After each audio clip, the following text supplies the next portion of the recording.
I'm often asked, does Jewish law change? Is it once the Torah was given to Moses at Sinai, that's it? Especially it's a question among Orthodoxy that people think does Jewish law change? So then I ask back usually, I said, well, it depends what you mean. Then I usually get a look or cognitive dissonance, and so I'll explain your question better, I tell them. So it goes like this. It depends what you mean. If you mean this, if I'm asked the question today, and I'm asked the same question 300 years ago, I might give a different answer. But if you ask me if the principles given at Mount Sinai change, the answer is no. So I'll just illustrate. I'll give a couple of examples what I mean, where the principles don't change, but of course the Torah is dynamic, the world changes, reality changes, so if you apply the same principle to a different reality, you're going to get a different answer. So one will discuss, we're going to read in a couple of weeks about the priests, the Kohanim. There's a biblical prohibition for the priests to come in contact with by priests I don't mean priests like ministers. Like every male Jew is either a Kohen, Levi, or Yisrael. I'm talking about a Kohen here. Kohen comes from what line? Kohanim. It's like Sheva Levi. It's the tribe of the Levites have the Levis and the Kohanim. And the Levite came from Moses? Yeah, Moses and Aaron. They were Levites. Yeah, so basically, and the Torah tells us the law only applies to men and not to women. In other words, many women are happy. They can, not that the people like going to cemeteries, but when you have to, I guess you like to be able to anyway. So the prohibition only applies to men and not to women, because the Torah says the sons of Aaron and not the daughters of Aaron. B'nei Aaron v'lo b'nos Aaron. So that's a given. That's nothing. This is straight from the Bible.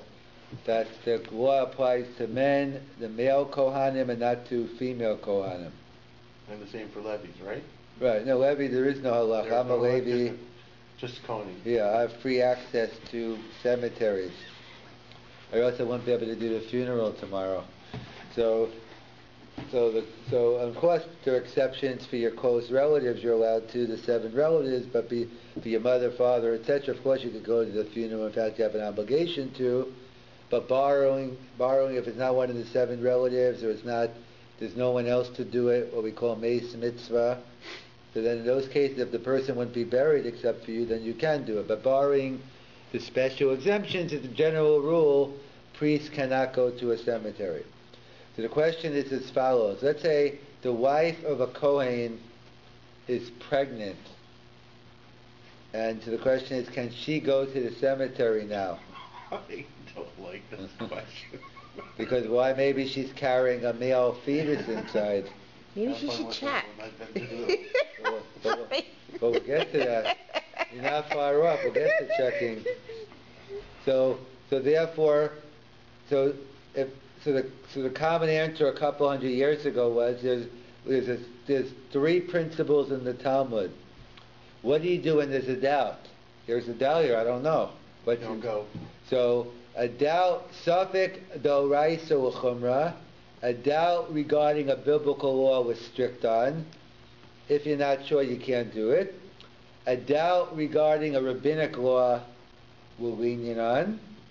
And then the third principle, a double doubt, you could be lenient even on a biblical law. So the principle doesn't change. The principle is a doubt by a biblical law was strict, it would mean that you can't go.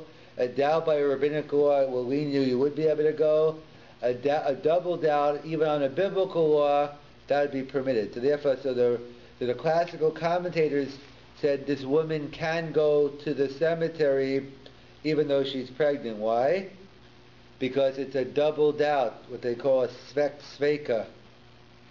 What's the double doubt?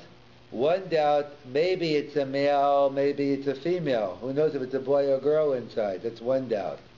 And even if it is a boy, maybe unfortunately it won't come out. It won't be a nafel. There won't be a viable pregnancy. We'd have no guarantee the child, especially during those days when actually we still view childbirth as dangerous, but with modern technology, it's a lot less dangerous. But childbirth was a very dangerous thing back in the day. So either way, it's a double doubt. One doubt, maybe it's a boy, maybe it's a girl, and even if it's a boy, maybe it won't live. So therefore, based on the double doubt, the standard practice was a wife of a Kohen was permitted, a pregnant wife of a Kohen was permitted to go to the cemetery. So the question is, what about today? Why should today be any different? Because there's something called a sonogram today. Modern technology has improved in many areas. In general, technology has improved and made things easier in most areas. Sometimes it's made them more complex. And here's a case where he had some more question here. So let's say, so it's two questions. The first assumption I'm making is that we accept the sonogram in Jewish law. So let's assume that is a fact. I'm not discussing that issue. That could be another discussion, DNA evidence, all these things, which is a good topic in the Torah we'll get into. But I'm assuming we're accepting this. I'm assuming there's no doubt. If the sonogram says it, we believe it. Let's assume that's the fact. So the question is, if a pregnant wife of a Kohen, then if she wanted to go to the cemetery, would she be obligated to take a sonogram test? No. I wonder if OHIP will cover the Tue Jun. We'll see if they cover the laws. There's a special cover. Maybe That's your right. private insurance, you should get a. So the question number one: would you be obligated to take a sonogram? No. And secondly, if you took one and you already, let's say a woman had to take one anyway, and you knew it was a male, would that change the halacha? So let's deal with the first question first. If a woman is going to a cemetery, would she have to? So the answer is no. Why not? Well, why not? Because the Rabbi Yehuda, one of the great rabbis, he says because the rule of if you have a double doubt, because the question if you have a doubt, what do you mean doubt? If I'm able to clarify the doubt, then what kind of doubt is it? Well, I can't say I want to know something, but I don't feel like getting out of my chair and looking. That's not a doubt. Just get up and do it. So a doubt means it's not something that can be clarified. If you just don't want to walk into the next room or do whatever you have to, then that's not a doubt. So the question here, the only thing that can be clarified is one of the two doubts. A sonogram will only clarify whether it's, but it cannot clarify whether it's going to make it. Right. So you're right. The only time you're obligated to clarify it, if you could clarify both sides of the double doubt. Since you cannot, so we assume one would not, as Ira pointed out, one would not be obligated to take a sonogram if you are going into if a pregnant wife of a Kohen is going to a cemetery. So the Talmud says if you're not sure, don't do it. And if there's a double doubt, like if you're pregnant, maybe not. What was the third one? No, which question you're asking about? What when you said that when the Talmud is saying when you. But who said? The Talmud. You're saying this is coming from the Talmud. The Talmud? Yeah. The Talmud. Yeah, so the print, there's three principles. What was the third one? The doubt on a biblical law strict, doubt on a rabbinical law lenient, and a double doubt on a biblical law lenient. Those are the three principles. So therefore, so we said a couple hundred years ago it was a double doubt. So now the question is now, is a woman, so we said a woman's not obligated to take a sonogram. Let's say she took one and she knows it's a male. Can she enter the cemetery? Yes. So I'll give different reasons why Ira might be right, but based on what we're saying now, perhaps now one could say that it's prohibited. Why? Because we're talking about, it's a doubt by a biblical law. There's no double doubt anymore. There's only one doubt. And therefore, that's what some claim. That today, I just want to give an example. I'll give other reasons why she would be able to, but before I get to that, I just want to show the principle. So here would be a classic case where the principles don't change, the reality changes. So a couple hundred years ago, or even less, before the sonogram, it was always a double doubt. So that's why if you ask the rabbi the question, a pregnant wife of a Kohen, the rabbi would say yes.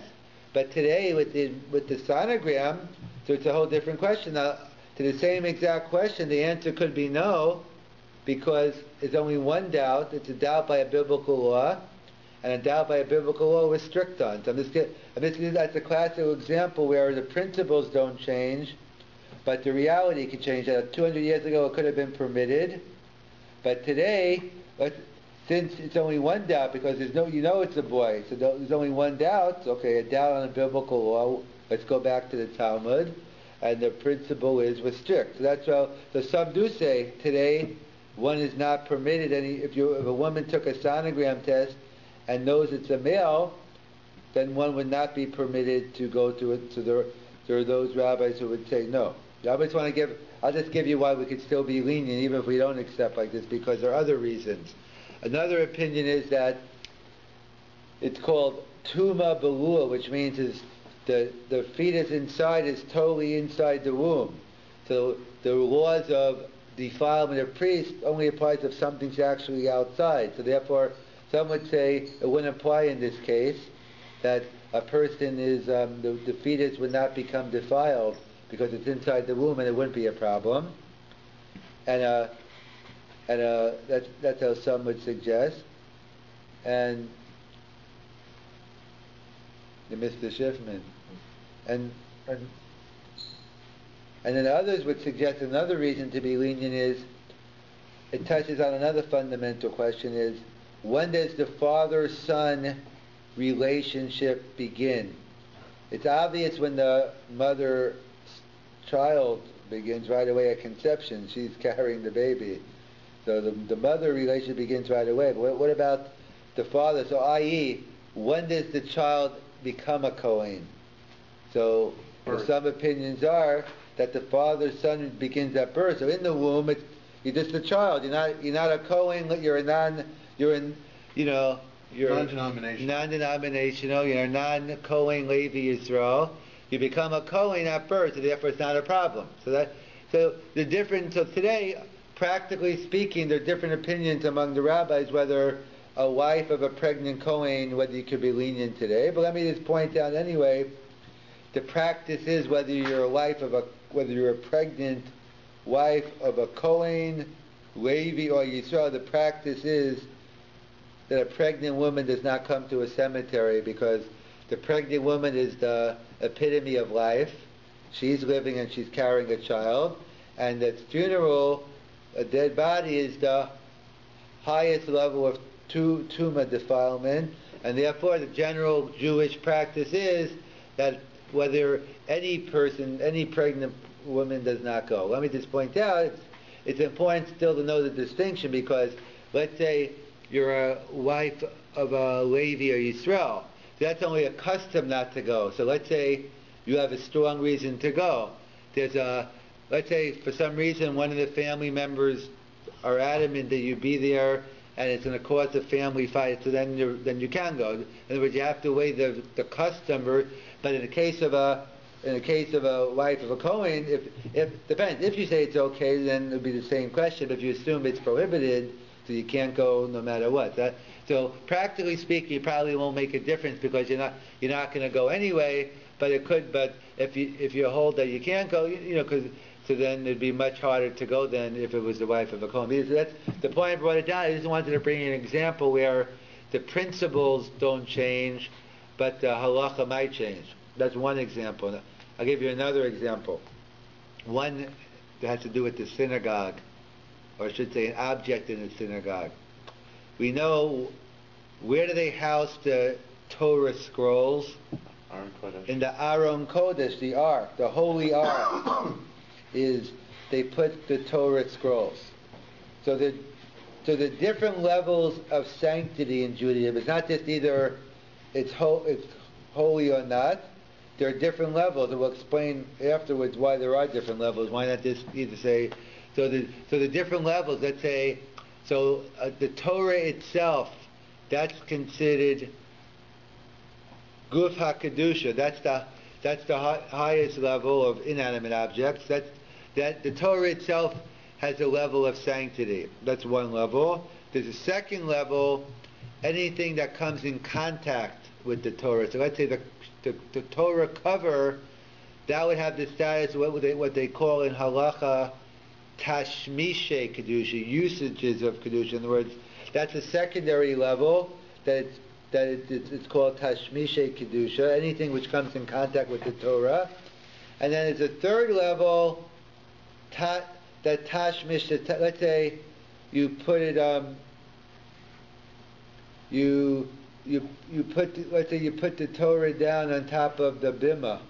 But let's assume, so any place where the Torah itself doesn't directly, so let's say you have the cover on, you have the table and you have the cover on top, so the cover might be Tashmishe Kedusha, because if you open up, but the table itself would be a third level. So what's the difference between level 2 and 3? Level 2, if something happens, let's say the mantle, the cover of the Torah gets ripped, or it has to be repaired, or it's not repairable, you can't throw it in the garbage, you have to bury it.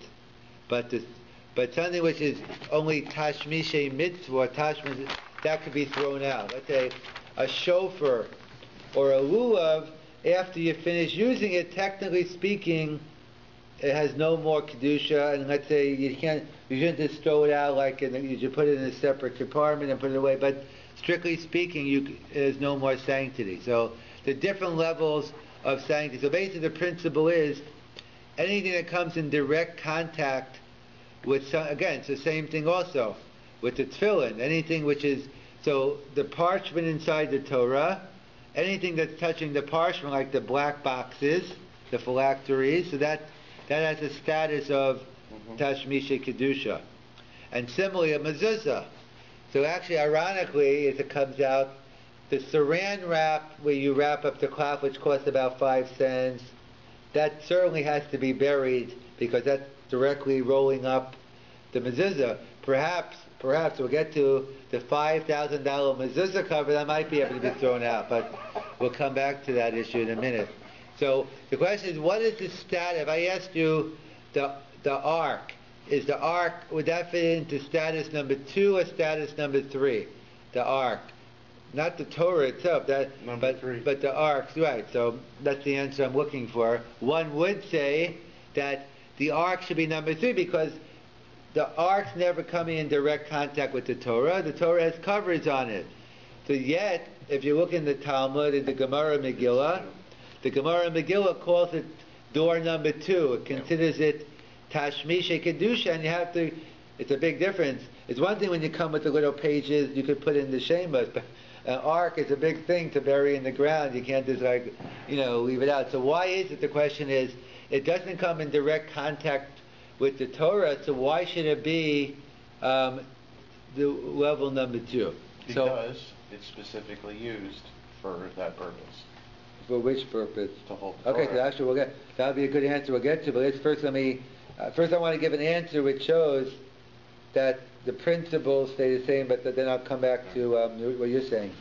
So that's the question. So some answer as follows. Do you know why? Because during the time of the Talmud, the time of the Mishnah, earlier times, it wasn't like affluent North America, that today our standard of living, whether we're rich, middle class, or poor, you can't compare to the status of people who are, years ago, what we consider poor today. If you don't have cable, you don't have all the, people have their own definitions. What should you be on welfare for? But the bottom line is, when we were really afflicted with poverty, so what did they used to have? They used to put the Torah in the ark with no cover. Let's say you had 6 Torahs in there. There was only one cover, and whichever Torah you picked out to use, then before you poured it out, then you put the cover on it. So in the time of the Talmud and the Mishnah, the actual Torah itself came in direct contact with the Aron Kodesh. Hence the Talmud calls it Tashmishe Kedusha, the second level. But some say, nowadays, since today, the Torah doesn't come in direct contact, it moves from door number 2 to door number 3. So we don't follow that opinion. I'm just saying that, but I just want to use that as an opinion where we see the halacha change. Like if somebody asks me in the Gemara, what is the status of the ark? I'll say it's door number 2. That's because it was factually different. The principles don't change, but all I'm pointing out, if the reality changes, and you put the same principle to a different reality, you might get a different answer. The bottom line is, as Ira said, we still can, for some reason, we still consider it number 2. So how come? So because, as Ira was pointing out, because we have another rule. Anything that's done specifically to honor the Torah, so that gets a status, even if it's not directly touching the Torah, if it's made to glorify the Torah, it gets a status of door number 2, i.e. the silver you put on top of the Torah, the breastplate, all those things aren't directly coming in contact, but since they're done to honor the Sefer Torah, they warrant the status, because so there's 2 rules it comes out to, either direct contact, or, so one will argue also by the mezuzah, for sure the saran wrap counts, but perhaps since the mezuzah cover is done to honor the cloth, the parchment, that also would have a status of tashmish kedusha, would also have to be buried. Interesting, by tefillin, there's an interesting discussion. What about, see, we put out, how does it work, the tefillin? We have boxes, but then we put boxes inside the box. We have covers. The covers, the boxes go on our hand, but then we have covers. So what would you say the status of the tefillin bags? What would you say the status is? Door number 2 or door number 3? Number 2. Number 2. You can't go wrong on this one. Yeah. I'm asking which one you. So one opinion would be door number 2. But it's actually, I think, 3. Right. So it depends. So it will depend on this issue. Yeah. The question is, what are the? So what's actually touching the tefillin bag is only the straps are. So it's not the parchment. So the question is, if you notice on the straps, we make some letters. There's different letters that we come up with in there, but there's some letters on the actual straps. So the question is, are those considered so if the straps with the name of God are considered level 1, so then the tefillin bag will be considered level 2. But if we assume that the straps are just already level 2, so then the bag would be level. So we're strict that if we rip a tefillin bag, we don't throw it in the garbage. We put it and we bury it, because we go strict on this matter, and we assume that since they're in contact with the tefillin, that's why some say also the handles are also touching the ark also, and especially for a Sephardi Sefer Torah it would be true, because they have ones that they don't have handles on bottom. We have a couple of those in the ark, and it is stand. Yeah. So either way, but the point being is, so the bottom line is we assume the ark is, but that's for another reason. But the example I wanted to give is like the sonogram. The point I want to make is we have many times in Jewish law, the principles never change. Those principles, the dynamic, and that's God gave us the principles to Moses, and that's going to apply for all generations. The application of the details, that's going to change. So therefore, one example is a modern technology could change what halacha is, or this, whether you're rich or poor, not even rich or poor, but whether the Sefer Torah could this be a factual? You have to find out the facts. Or for that matter, I'll give you one more. I think we have 5 more minutes. Let's say shaving. So it always used to be that it's a new thing that many Orthodox Jews are clean shaven. Probably 100 years ago, or whatever at that time, it was unheard of. Like most observant Jews always had beards, which led some people to discuss is having a beard, is that a Jewish thing? Like, is it some inherent value? Is it some inherent Jewish value to have a beard? Or no, it was just a pragmatic thing. Is this too hard to shave because you can't use a razor? So this turned out, I'm not answering that question. That's an open question.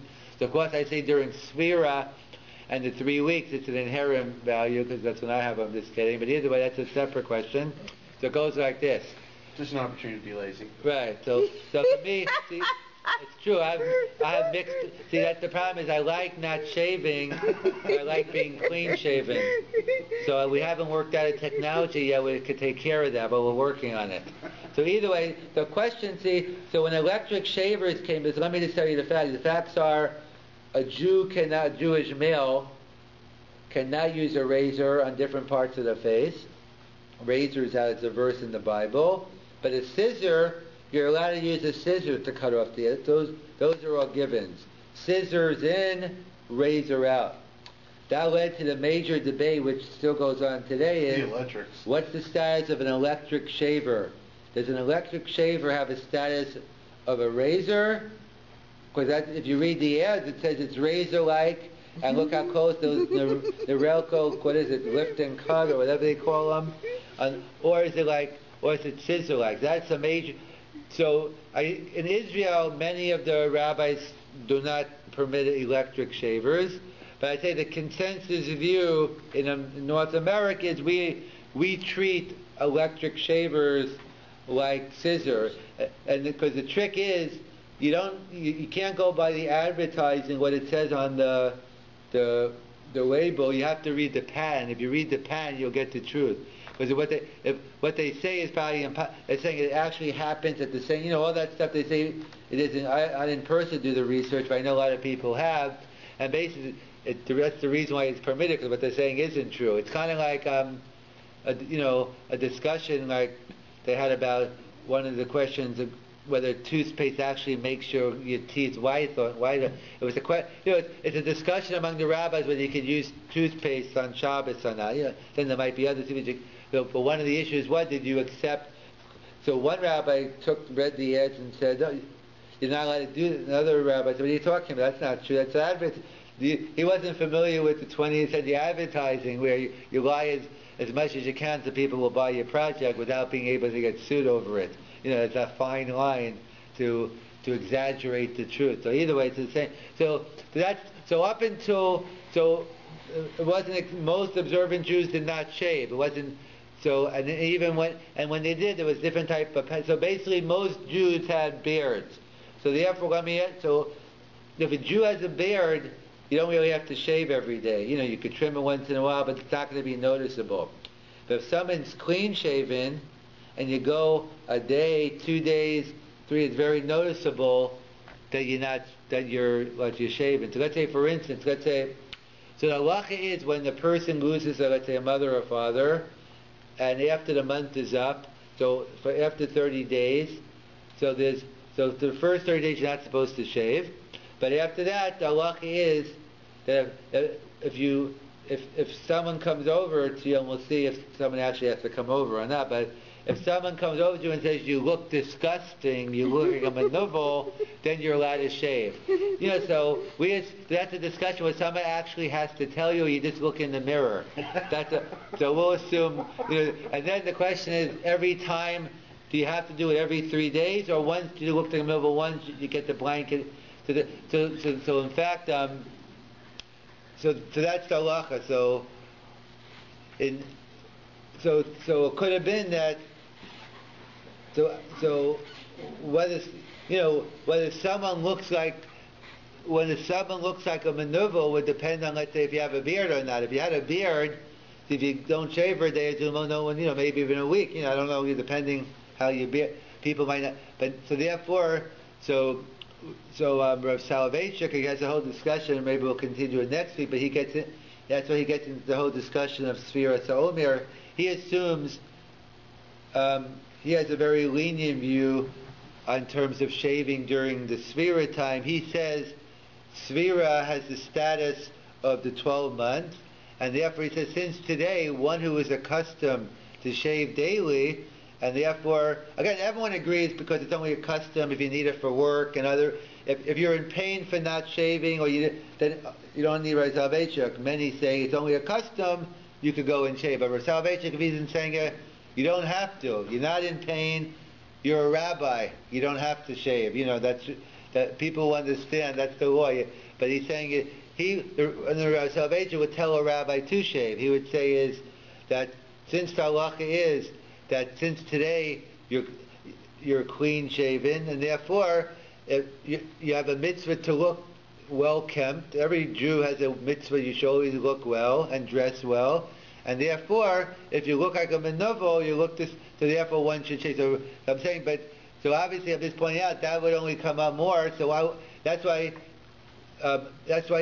in the Mishnah when it talks about not shaving Chol Hamoed, that wasn't an option because people had said you can't shave Chol Hamoed Because you know why? Because we tell you you're allowed to, we're afraid you're going to enter Yantiv looking disgusting. So today it's just the opposite. Today I'm going to shave before, because during those days, if you shaved and did your trim then, you wouldn't have to worry for a couple of weeks. But today, if I shave before Yantiv, 3 days later I need another shave. So Rav Selevan again, and by Chol Hamoed it's a whole discussion, but he says one has a mitzvah, you have to look nice for Yantiv, and he says one has an obligation to shave during, and that's changed, he said, because now today that people shave regularly. So again, I'm just pointing out through technological changes, the principles might be the same, but the results, so therefore, perhaps shaving on Chol Hamoed you couldn't do. Again, some will say you still can't shave during Chol Hamoed. I'm not getting into the deal. I'm just taking. So according to Rav Selevan, that'd be an example where shaving during Chol Hamoed would have been prohibited 100 years ago. I don't know whenever Norelco was created. I don't know. And now today, because people shave regularly, perhaps so the principles don't change, but the reality changed, and therefore you could come up with a different halacha. So that's why the Torah is dynamic. Of course, the Torah changes with the time. The principles don't change. The principles are eternal, but we take those eternal principles and apply them to the changing reality. And there's nothing that halacha doesn't discuss. That's why it only deals with principles, and we have to take the principles. Again, you might have different discussions on which principle applies to, and that's what it's not for me and you to decide, but the Gedolim of the generation, the Rabbi, they figure out what principles, and then we apply it.